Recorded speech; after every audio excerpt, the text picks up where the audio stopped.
மண்வெட்டி கையில் எடுப்பார், சில பேர் மற்றவர்க்கு குழி பறிப்பார். அது தன் பக்கம் பார்த்திருக்கும் என்பதை தானறிய மறந்திருப்பார். மண்வெட்டி கையில் எடுப்பார், சில பேர் மற்றவர்க்கு குழி பறிப்பார். அது தன் பக்கம் பார்த்திருக்கும் என்பதை தானறிய மறந்திருப்பார். பந்தெடுத்து விட்டு எறிந்தால் சுவர் மேல் பட்டது போல் திரும்பி வரும். பந்தெடுத்து விட்டு எறிந்தால் சுவர் மேல் பட்டது போல் திரும்பி வரும். இந்த தத்துவத்தை தான் அறிந்தால் பிறர்க்கு தீங்கு செய்ய எண்ணம் வருமோ?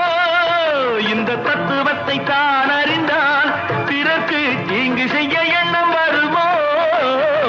அறிவுக்கு வேலை கொடு, பகுத்தறிவுக்கு வேலை கொடு. மூட